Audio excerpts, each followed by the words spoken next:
네. 안녕하세요. 새누리당 대변인 이상일입니다. 저도 문재인, 안철수 두 후보의 단일화에 대해서 말씀드리겠습니다. 민주통합당 문재인 대통령 후보와 무소속 안철수 대선 예비 후보의 오늘 단독 회동은 국민의 이목을 끌긴 끌 것입니다. 실패한 노무현 정부의 핵심 인사였던 문재인 후보와 국정 경험이 전혀 없는 아마추어 정치인이 만나 권력을 탐하기 위해 무슨 밀담을 나눌지 궁금한 것은 사실이기 때문입니다. 배석자도 없는 오늘 회동에선 2, 3등 후보인 두 사람 사이에 별의별 이야기들이 다 나올 것입니다.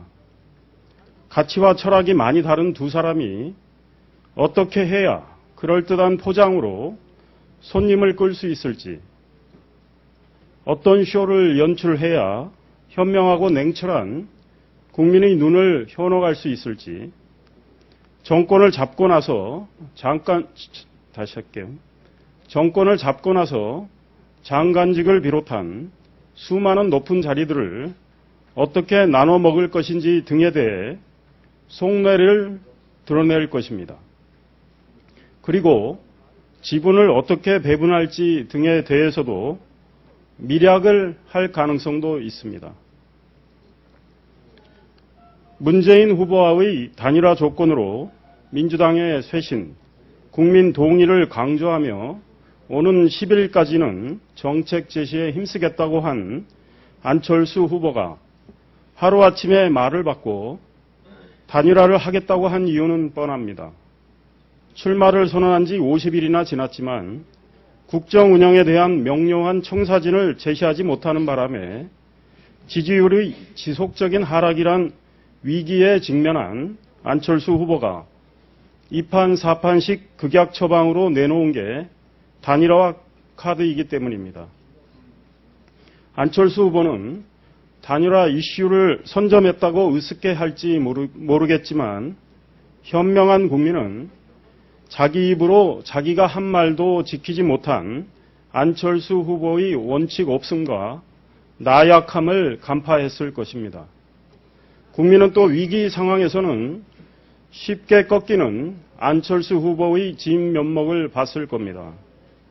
이처럼 결기도 소신도 없는 안철수 후보가 이제는 국정을 파탄시켜 국민을 도탄에 빠지게 했던 친노 세력의 리더인 문재인 후보와 손잡고 권력을 나눠 먹으려고 하니 음흉하기 짝이 없다는 걸 국민은 실감했을 것입니다. 문재인 후보 진영과 민주당에선 게임이 끝났다.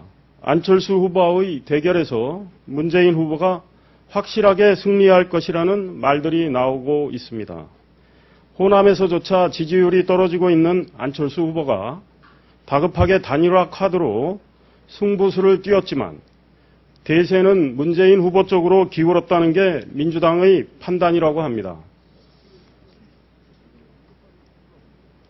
안철수는 민주당 경선에서 문재인에게 져 대통령 꿈을 포기한 제2의 손학규가 될 것이다 라는 관측이 야권에 퍼지기 시작한 만큼 안철수 후보는 더욱 어려움에 빠질 것입니다.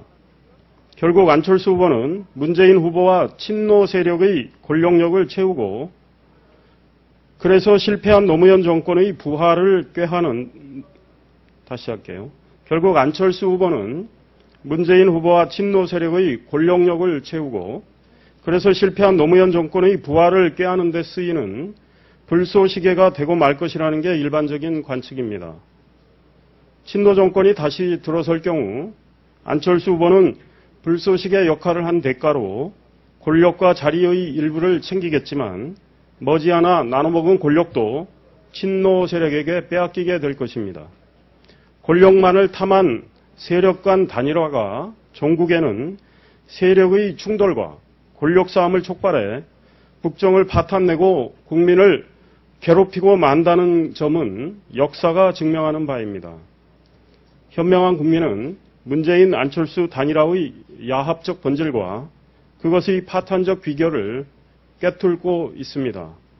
문재인 후보와 안철수 후보는 1+1이 3이 될 것이라고 큰소리 쳤지만 각종 여론조사에선 1+1이 2도 아닌 1.5 수준에 이를 것이라는 결과가 나오고 있습니다.